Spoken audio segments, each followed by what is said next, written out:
भी सीसापुर। सिकंदर इस एरिया में एंट्री मार रहा था, और जब इधर एंट्री मार रहा है तो बताइए ये कौन सा एरिया कहलाएगा? आसान था, यहाँ दो तो महाजनपद मिलेंगे, एक आपका कौन सा मिलेगा? कंबोज, एक आपको मिलेगा गांधार। तक्षशिला राजधानी थी, तो वो इस एरिया में आने लगा। कौन? सिकंदर। अब सिकंदर जब यहाँ आने लगा तो तक्षशिला जो जगह था, तक्षशिला के एक गुरु थे जिनका नाम था चाणक्य, विष्णुगुप्त या कौटिल्य, तीनों उन्हीं का नाम था। उनके पिता का नाम था गुणी, तो गुणी पुत्र चाणक्य, गुणी पुत्र चाणक्य तक्षशिला यूनिवर्सिटी में प्रोफेसर थे। तो उनको एक बात पता थी कि अगर सिकंदर यहाँ आ गया तो सिकंदर के मतलब ऊपर एक सनक सवार है कि हमें पूरे विश्व को जीत लेना है। उसे जरूरत नहीं है, लेकिन उसे सनक सवार है कि हमें पूरे विश्व को जीत लेना है। जब कभी भी कोई दूसरा व्यक्ति शासन करने लगता है अपने देश के ऊपर, तो सबसे ज्यादा अत्याचार गरीब लोगों पर होता है, क्योंकि उसको अपने से कोई मतलब नहीं। जैसे मान के चलिए हम ही को आप चाइना का प्रधानमंत्री बना देंगे तो क्या करेंगे? सबसे पहले चीन का दीवार तुड़वा देंगे। अब भारत के किसी व्यक्ति को आप चीन का शासक बना देंगे, क्या विकास करेगा? जिस जमीन पे आप पैदा नहीं हुए हैं, कभी भी उस जमीन से प्रेम हो ही नहीं सकता है। क्यों जमीन से प्रेम हो जाता है? बचपन से हम लोग उस जमीन की मिट्टी खाए होते हैं, मिट्टी खा खा के बड़े हुए ना, इसलिए इससे प्रेम हो जाता है। इसलिए हम इसके बारे में कभी गलत ही नहीं सोच सकते। सोचा सिकंदर आएगा भारत में, खुद तो करेगा नहीं, अपना कोनो स्टाफ बैठा देगा, कहेगा हमको यहाँ से 1 लाख रुपया भेजना, तू वहां से 2 लाख रुपया वसूलेगा, अपने कमाएगा। बहुत बर्बादी होने लगता है ना। तो ये बात किसको पता चल गई? चाणक्य को, कि सिकंदर एंट्री मार चुका है। सिकंदर चाणक्य ने तक्षशिला, ये जगह कौन सा है? तक्षशिला। कंबोज तो बर्बाद हो चुका था, तक्षशिला ही बड़ा था। कंबोज, ये जो तक्षशिला था ना, कंबोज को भी मिला लिया अपने में। तो तक्षशिला के राजा जो थे आम्भिक थे। तक्षशिला के राजा आम्भिक। आम्भिक में 2 समस्याएं। आम्भिक एक डरपोक शासक था, बहुत ही योग्य नहीं था। दूसरा, इससे थोड़ा अय्यास बहुत बड़का था। ये सब मराया है सब यही चक्कर में, सबको समझे में नहीं आता है इसे। तो इसको मतलब डेली कोई ना कोई इसको पसंद आ जाती थी। इसको अपनी पत्नी से जमता नहीं था आम्भिक को, तो इसकी पत्नी खुद से नहीं झगड़े। और जब कभी भी फैमिली में झगड़ा होता है ना, जब कभी भी फैमिली में झगड़ा होता है तो फिर बहुत बड़ा प्रलय आता है, बहुत दिक्कत हो जाता है, व्यक्ति का विकास रुक जाता है। क्योंकि सड़क पे पड़े कितने भी कंकड़ हो, आपके कदम नहीं रोक सकते हैं, लेकिन एक छोटा सा कंकड़ आपके जूता के अंदर चला गया ना, तो 1 कदम आगे नहीं बढ़ने देता है। इसलिए समाज में कितना भी खटर पटर हो, आपको विकास कोई नहीं रोक सकता है। लेकिन आपके अपने परिवार में कभी माँ बाप में झगड़ा हो जाएगा, चाचा से हो जाएगा, भाई बहन में हो जाएगा, आपका घर का विकास कभी नहीं हो सकता। और ये हिंदुस्तान के लगभग 50% घर की समस्या यही है, सबसे बड़ा समस्या है। यहाँ पे लड़ेगा सब अपने में, हद है यार। देखेंगे ना, अब मम्मी पापा में झगड़ा होगा, बताओ। बूढ़ो शिला, तक्षशिला के राजा कौन थे? आम्भिक। तक्षशिला के राजा आम्भिक। इनका पत्नी से जमता था नहीं, तो पति पत्नी जो होते हैं उन्हें दाम्पत्य जीवन कहा जाता है। शुद्ध हिंदी में दंपत्ति मतलब क्या होता है? Husband wife. तो इनके दाम्पत्य जीवन उतना अच्छा से नहीं था। जबकि सिकंदर की पत्नी रेक्सोना बहुत सुंदर भी थी, और मतलब दोनों में जमता भी था, दूरदर्शी विचारधारा की थी वो। अब इसका फायदा उठा लिया कौन? सिकंदर, और तक्षशिला पर आक्रमण कर दिया। तक्षशिला पर जब आक्रमण किया तो तक्षशिला पर आक्रमण के डर के मारे आम्भिक सिकंदर की अधीनता स्वीकार कर लिया, और ये भारत की जमीन पर उस समय अखंड भारत की धरती पर सिकंदर की पहली जीत हो गई। और आम्भिक यही नहीं रुका, चोट्टा उसने कह दिया कि आप आगे बढ़िए, और यहाँ सिंध का राजा पोरस जो है, पोरस को हराने में हम आपका साथ देंगे। तो पोरस को मारने में खुद भारत का राजा आम्भिक था और सिकंदर की फौज थी। सिकंदर की फौज ने जितनी बुरी तरह से पोरस को नहीं मारा, उससे बुरी तरह से उसकी सारी सूचनाओं को लीक कर दिया गया। किसके थ्रू? आम्भिक के थ्रू, तक्षशिला के राजा आम्भिक। और पोरस को भी क्या कर दिया गया? हरा दिया गया। और पोरस को जब युद्ध के मैदान में हराया गया तो पोरस को उसको रथ से घसीट के लाई सिकंदर की सेना, सिकंदर के सामने खड़ा किया गया। सिकंदर ने बोला कि देखो तुम क्या चाहते हो, मेरे घुटने टेक दो, मैं तुम्हारी जिंदगी बकस देंगे। कहा कि काट तो हमको ऐसी थूकी हुई जिंदगी नहीं चाहिए, आम्भिके को दे दो, वहां पर नहीं रहना हमको ऐसे किसी के भीख पे पलना। तो बहुत खुश हुआ सिकंदर, बहादुर ही बहादुर की इज्जत करता है वहां पर, बहुत खुश हुआ। और सिकंदर की पत्नियों खुश हो गई। तो सिकंदर को कहा कि रे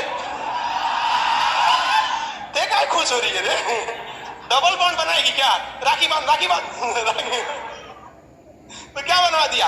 राखी बनवा दिया। समझ आ रहा है कि नहीं आ रहा? सिकंदर भी टेंशन फ्री हो गया, क्योंकि बहादुर था, इसको टेंशन था कहीं कहीं व्हाट्सएप नंबर मिल गया तो दिक्कतें हो जाए। तो समझ में आ गया कि नहीं आ गया? तो सिकंदर की पत्नी का नाम क्या था? रेक्सोना। सिकंदर की पत्नी रेक्सोना ने किसके हाथ में राखी बांधी है? पोरस के। अब पोरस को कहा गया कि देखो हम तुम्हें एक राजा की उपाधि देते हैं, तुम्हारा सब कुछ तुम्हारी वीरता को देखकर लौटा देते हैं, बदले में तुमसे एक ही चीज मांगते हैं, जब तो हम आगे की ओर आक्रमण करेंगे। किधर की ओर? मगध की ओर, क्योंकि अब मगध इतना आगे आ चुका था, तो तुम हमारी क्या करना? मदद करना। अब इससे तो घेरा गया पोरस। रीजन क्या है? सिकंदर तो सार हो गया ना उसके, नहीं क्या हो गया? बानोई हो गया, बानोई हो गया वहां पे, एक वो रिश्तेदार हो गया। दूसरा, हारे हुए हो यार, तुम्हारे दादागिरी नहीं चल पाएगा हारने के बाद। कितनों शान दिखा लो कि मार दो, ये कर दो, लेकिन हार होती है। तो मजबूरी में अब पोरस, आम्भिक दोनों और सिकंदर तीनों की अब भूमिका किधर थी आगे बढ़ने के लिए? भी दो राजा का गुरु का नाम चाणक्य। ये कहाँ आए थे? मगध में। समझाने किसको?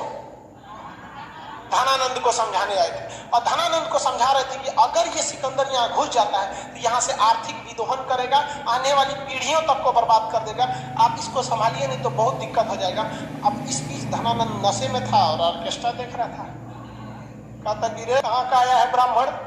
धनानंद इनको चाणक्य को उनका चोटी पकड़ के फेंकवा दिया बाहर। सोचो, चोटियां नोच के फेंकवा दिया, और नोचा तब खुल गया।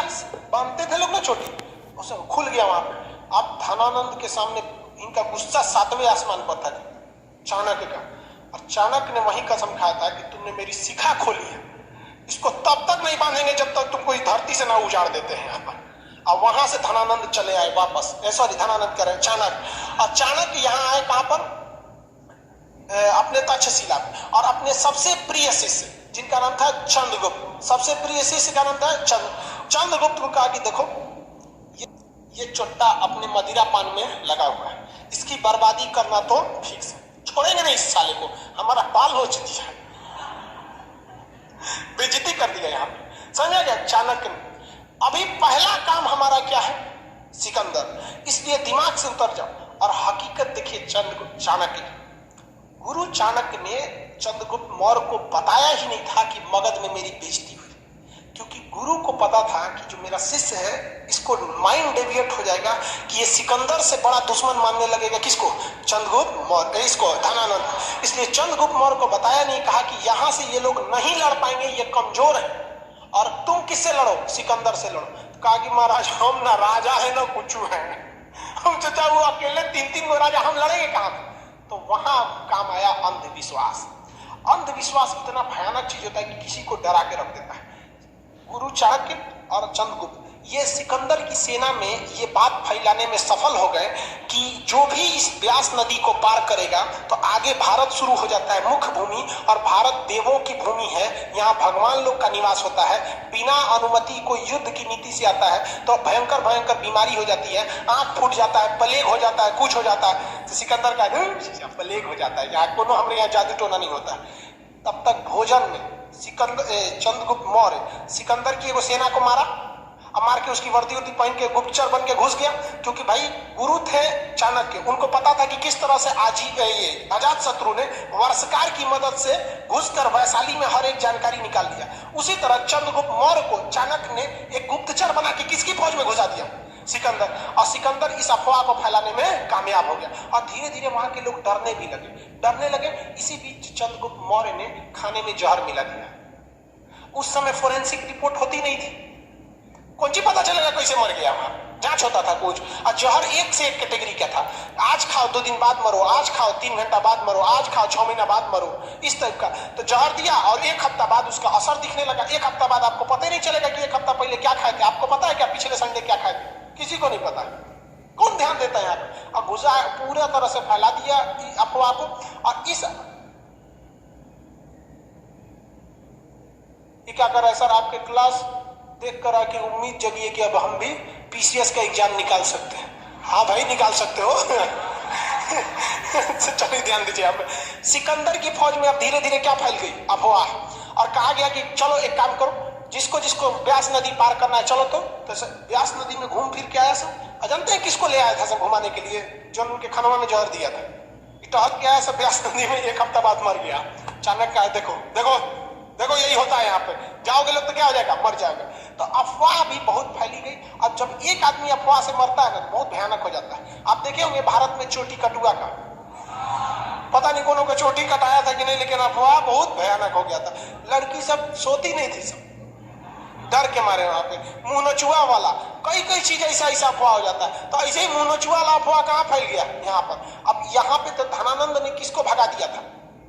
चाणक्य के। यहाँ चाणक्य अपने शिष्य चंद्रगुप्त मौर्य के साथ यहाँ अफवाह फैलाने में क्या हो गए? सफल हो गए। अब सिकंदर की फौज दो कारण से, एक तो पूरी तरह से थक चुकी थी, लगातार युद्ध कर करके थक गई थी फौज। यहाँ धना इससे आम्भिक से लड़ी थी, लड़ने के बाद ही ना सरेंडर किया था, थोड़ा मोड़ा युद्ध हुआ था तू में। पोरस से बहादुरी से लड़ी थी और उधर से लड़ते हुए आ रही थी, और दूसरे की जमीन पे बैठी है, टेंट में लगा के नींद अच्छा से नहीं ना आई। उस समय व्हाट्सएप भी नहीं था कि घरे बतिया ले। कोनो का हाले फिलहाल ब्याह हुआ था तो वो घरे लौटना था बेचारा, फोन नंबर भी नहीं था उस समय, कबूतर खत ले जाते थे सब। तो कहा कि भैया हम नहीं लड़ेंगे, ब्यास नदी को पार नहीं करेंगे। दूसरा अफवाह फैल गया कि जो भी ब्यास नदी को पार करेगा वो क्या होगा? मरेगा। अब डेली उसके कहीं कहीं कुछ डिजाइन से मर रहा था सब। उसके बाद आ गया ब्यास नदी में बाढ़। अब ब्यास नदी लबालब हो गया। भारत की नदियों में बाढ़ आता है तो सोचा समुंदर बन जाता है। अब कैसे लड़िएगा? उसके बाद अफवाह यह फैला दिया गया कि धनानंद के पास हाथियों की बहुत बड़ी फौज है। हाथियों की क्या है? बहुत बड़ी फौज है। और सिकंदर हाथी लाया नहीं था, क्या लाया था? घोड़ा। और घोड़ा और हाथी के आगे घोड़ा कुछ करेगा? हाइट, युद्ध में हाइट का बहुत बड़ा फायदा होता है। किसी भी तरह से करके इसकी सेना में एक मनोवैज्ञानिक दबाव बना दिया गया और सिकंदर की फौज डर कर लौट गई वहां पे। सिकंदर ने बहुत कोशिश किया क्या करने के लिए? अपनी फौज को प्रेरित करने के लिए कि किधर चलो, भारत की ओर आक्रमण करो। सिकंदर की फौज मानी ही नहीं, कहीं कि बाहर में जाओ। सोचा राजा तुमको जाना है जाओ, हम नहीं जाएंगे, या ब्यास नदी पार करेंगे, उधर भगवान सबकी जमीन है, देख रहे हैं किसी का आंख फूट गया, कोई मर गया, कोई कुछ हो गया, हम नहीं जाने वाले, कहीं और हमको हमला के लिए भेजे। समझाते रह गया सिकंदर, लेकिन कोई उसकी बात को नहीं माना। चाणक्य की पहली नीति सफल हो गई कि हमें सिकंदर को वापस भेजना है। अब दूसरे नंबर पे कौन है? कौन? धनानंद। शक्तिशाली कौन था?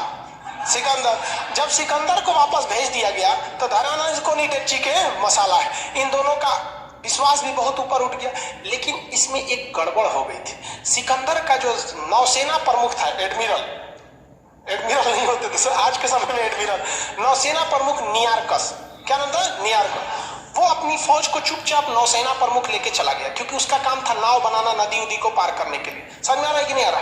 तो सिकंदर का सेनापति नियारकस जो था वो तो लौट गया, लेकिन सिकंदर का थल सेना प्रमुख जो था सेलुकस निकेटर, क्या नाम था? Seleucus Nicator. उसको डाउट था कि यहाँ कोई श्राप से लोग नहीं मरा है, कुछ ना कुछ यहाँ पर गड़बड़ है।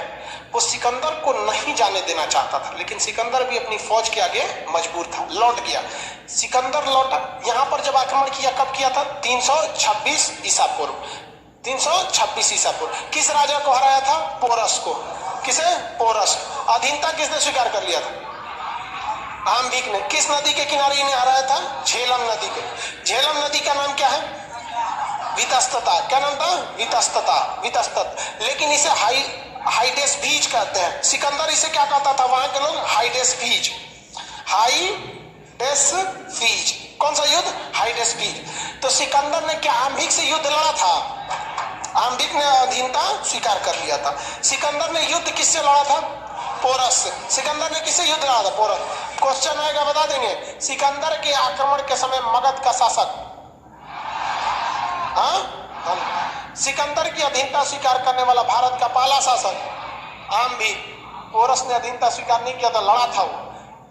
आम्भिक ने। सिकंदर से लड़ने वाला भारत का शासक पोरस। इतना छोटा शासक है, सोचा लड़ गया वहां पे। पोरस की कलाई पर राखी किसने बांधी थी? रेक्सोना। किसका? रेक्सोना।